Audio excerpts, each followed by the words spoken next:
नेपाल एक ऐसा छोटा सा देश जो बहुत ही पीसफुल कंट्री माना जाता है, आज वह आग और आक्रोश से घिरा हुआ है। 4 सितंबर 2025 को नेपाल की सरकार ने अचानक से फेसबुक, व्हाट्सएप, यूट्यूब ऐसे 26 बड़े सोशल मीडिया प्लेटफॉर्म्स पर टोटल बैन लगा दिया। बताया जा रहा था कि कंपनियां जो है वो रजिस्ट्रेशन के नियमों का पालन नहीं कर रही थी, लेकिन वहां की जनता इसको फेक रीजन बताते हुए सड़कों पर उतर आई। और यंग लोग, जिनको आजकल हम कहते हैं जैन जी, वो सब लोग दंगे कर रहे हैं। यह धीरे धीरे राजधानी काठमांडू से लेकर पहाड़ी इलाकों तक आंदोलन फैल चुका है। असल में वहां की सरकार ने ये कदम फेक न्यूज, ऑनलाइन स्कैम्स और गलत शिक्षा को लेकर बैन किया था।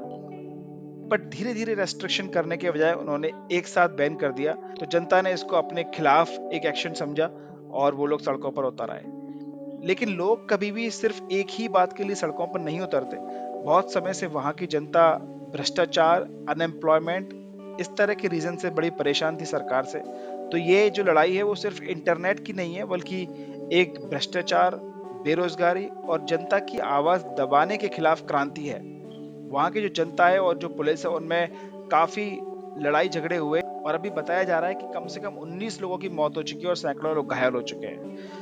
प्रदर्शनकारियों ने उनकी संसद पर भी धावा बोल दिया है, कई इमारतों में आग लगा दी है, यहाँ तक कि जो वहाँ के विदेश मंत्री और पूर्व प्रधानमंत्री हैं उनके घरों पर भी हमला बोल दिया है। स्थिति इतनी बिगड़ चुकी है कि प्रधानमंत्री जो केपी शर्मा ओली हैं, उन्होंने 9 सितंबर को इस्तीफा दे दिया है और सरकार ने सोशल मीडिया बैन को भी हटा दिया है। लेकिन उसके बाद भी जनता ने हिल्टन होटल और वहाँ की जो पार्लियामेंट है उसमें आग लगा दी।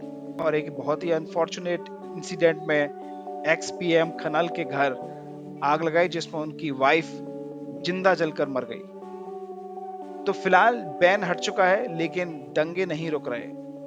ये जानना बहुत जरूरी है कि आखिर धीरे धीरे करके जनता के गर्दन से ऊपर पानी कैसे चला गया, क्योंकि ये बहुत बड़ी बात है कि किसी भी देश का प्रधानमंत्री इस्तीफा दे दे सिर्फ इंटरनेट बैन की वजह से। ये नहीं हो सकता। तो बात करते हैं कि ये दंगे आखिर शुरू कैसे हुए और इनके लिए जिम्मेदार कौन है।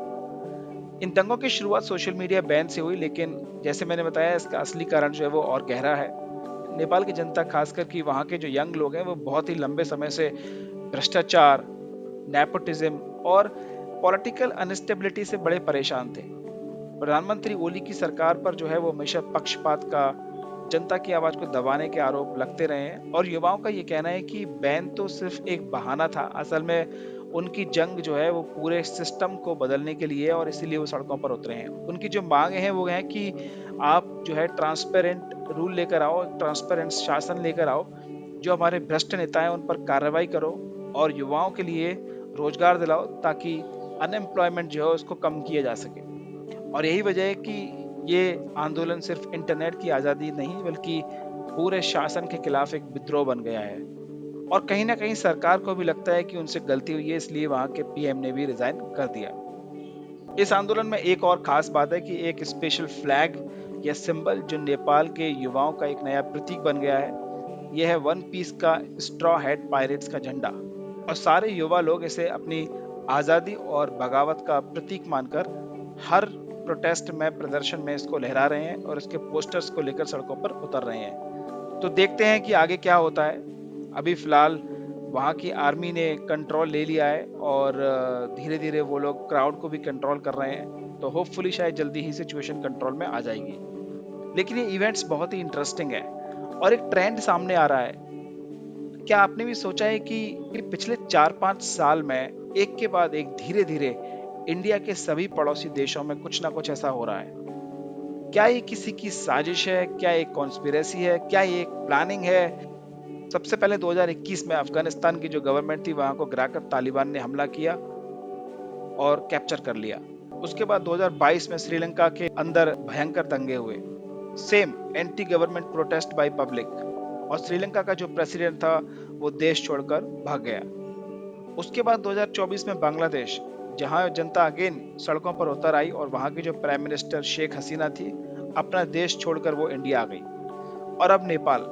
मतलब आखिर ये चल क्या रहा है? एक के बाद एक धीरे धीरे हमारे सभी पड़ोसी देशों की सरकारें गिर रही हैं और एक कॉमन फैक्टर है सब में, लोगों का गुस्सा सड़कों पर उतरना और सोशल मीडिया के जरिए उसको तेजी से फैलाना ताकि और लोग इसमें जुड़ सकें, और धीरे धीरे सरकारी इमारतों तक पहुंचना, और फाइनली जो वहाँ के प्राइम मिनिस्टर या प्रेसिडेंट है उनको मजबूर करना रिजाइन करने पर और देश छोड़ के भाग जाने पर। पता नहीं सच क्या है, पर ऐसा क्यों लगता है कि ये सब एक प्लानिंग है हमारे रीजन में अनस्टेबिलिटी क्रिएट करने की, और हमें बड़ा सतर्क रहना होगा इंडिया के अंदर कि जो इस तरह के एलिमेंट्स हैं उनको बढ़ने ना दें, उन पर कंट्रोल लगाए रखें, क्योंकि इस लेवल पर एक बार दंगा होने के बाद उसको कंट्रोल करना बहुत मुश्किल होता है। दोस्तों, आपको क्या लगता है, क्या ये किसी की साजिश है या सब कुछ नेचुरली हो रहा है?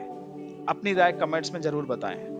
अब बात है कि आगे क्या है नेपाल के लिए। तो नेपाल की सरकार ने जो सोशल मीडिया बैन है वो हटा दिया है, मुआवजे की ऐलान किया है, और जो जांच आयोग है उसका भी ऐलान किया है कि एक रिपोर्ट तैयार की जाएगी कि क्या हुआ कैसे हुआ। लेकिन जनता का भरोसा टूट चुका है। प्रधानमंत्री के इस्तीफे के बाद आंदोलन बिल्कुल थमा नहीं है, बल्कि और जोर पकड़ रहा है, क्योंकि ये हमारी नेबरिंग कंट्री है, इसलिए भारत ने भी नेपाल के बॉर्डर पर सिक्योरिटी अभी बहुत टाइट कर दी है। और लाखों नेपाली लोग भारत में काम करते हैं, तो कहीं ना कहीं अगर नेपाल में अनस्टेबिलिटी ज़्यादा होती है तो इसका असर भारत पर भी हो सकता है। फिलहाल जैसा मैंने बताया कि नेपाल की आर्मी ने वहाँ पर कंट्रोल किया है, और वहाँ के जो प्रेसिडेंट है उन्होंने भी पीस अपील की है। प्रोटेस्टर्स के जो डेलीगेट है उसको बात करने के लिए बुलाया है कि उनकी क्या डिमांड्स हैं, और उसके हिसाब से आगे डिसीजन लिए जाएंगे। तो देखते हैं आगे क्या होता है। होपफुली सब कुछ जल्दी से ठीक हो जाएगा। भारत के लिए भी यह समय है कि वो नेपाल की मदद करे, उनको फिर से स्टेबल सरकार बनाने में, स्टेबल देश बनाने में, और पीसफुल कंट्री जैसे वो हमेशा रहे हैं वैसा उनको बनाने में। तो दोस्तों, एक ये था छोटा सा वीडियो नेपाल के ऊपर। और अगर आप चैनल पर नए हो तो ऐसे ही करंट अफेयर्स और जीके के लिए चैनल को सब्सक्राइब करना ना भूलें। मिलते हैं अगले वीडियो में। Thank you for watching. Take care.